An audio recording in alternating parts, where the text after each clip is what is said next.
So that's a great question. A manager of medical education, what do we do? So the medical education program covers all the undergrad medical education as well as the graduate medical education. So medical students do rotations at Monmouth and then they become residents where they will specialize in OBGYN, orthopedics, surgery, pediatrics, internal medicine, what have you. We have 8 programs at Monmouth Medical Center that they could specialize in, and their residencies go anywhere from 3 to 5 years. So as manager of medical education, I assist Dr. Joseph Yeager, who is our DIO, our designated institutional officer / chief academic officer, in making sure that our programs are well suited and up to the ACGME, that's our accrediting body, standards to make sure that we're really training the highest caliber physicians we can. So I'm a very education-based person. I've gone to medical school myself before transitioning into a more managerial role, but I just love to play a part in people's journey, especially their growth. That's especially rewarding and very exciting for me. So to watch residents come in, as first-year residents and then rise through the ranks, I've seen people come and graduate since I've been here, not a terribly long time, 4 years, but it's really lovely to be able to see the progression, see these classes come in and grow together. For many residents, this is their first real paid job, right? They've been going to school all their lives and this is really their first job. So that's really neat. I've been involved with the resident well-being program, which is very exciting and important to me because I know that the well-being of these residents is very important, and to be able to be part of their personal growth and their lives, obviously the academics as well, is really rewarding. So that's the other thing. In management, there's so many ideas, right? But unfortunately, there are limits in both human power and resources, financial resources, right? So it's really tough to have great ideas and you want to do all these excellent things, but you're either limited, right? People are too busy to help with something, or maybe we can't squeeze it out of the budget, or there are other priorities this year. So we work around everything. That's just life for you, especially coming from a medical school background, just wanting to save the world, having all these ideas and, oh, we're gonna fix the system. It's all very noble stuff, but at the end of the day, in practice, in reality, there's a couple of restraints. And I'm someone who likes to live, full speed ahead. And when you're slowed down, that's not the most fun. But again, you learn to deal with it, and the work that we do manage to do is really rewarding and exciting.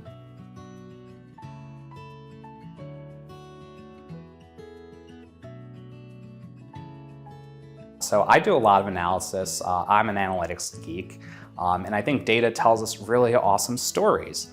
So when we can use math, and especially combine it with technology, we're able to see trends. For example, the well-being program, we can track people's wellness over time. And that seems like such an abstract concept. How do you measure wellness? But we manage to do that using surveys and scores and whatnot.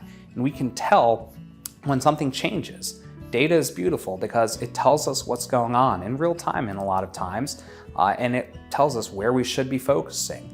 What can we do, and what should we be addressing, right? What should we be focusing on? So I use tons and tons and tons of math, and mostly baked into Excel to do analytics, right? Like our hand hygiene. What are our rates looking like?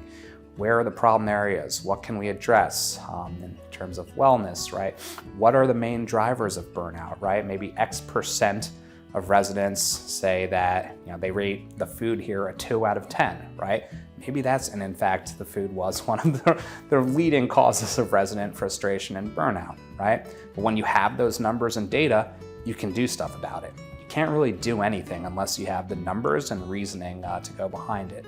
There's a managerial quote, what gets measured gets managed. And without the numbers, then you can't manage anything.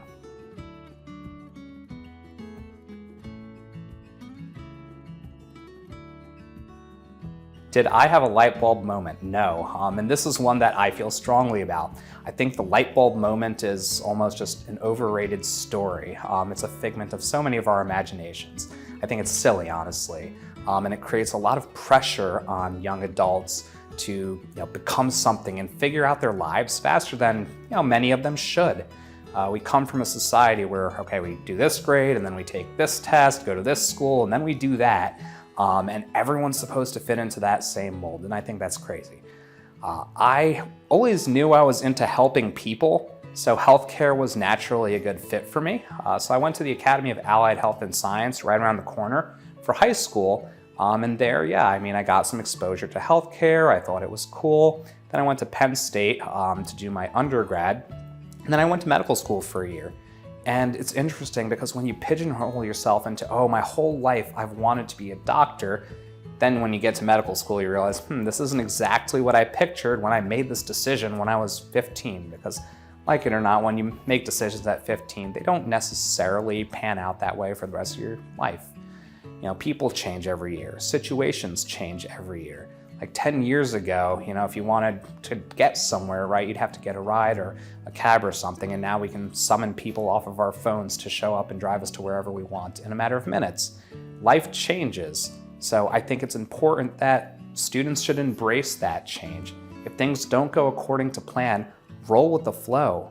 I don't consider it being a quitter or not hacking up to it, but take advantage of the opportunities that pop out in front of you, because something you may not have considered, like a role in healthcare management, may make themselves available.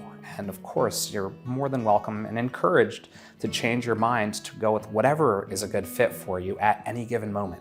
I always say nothing is permanent as you seem to think it is. I have students ask me all the time, what should I major in college?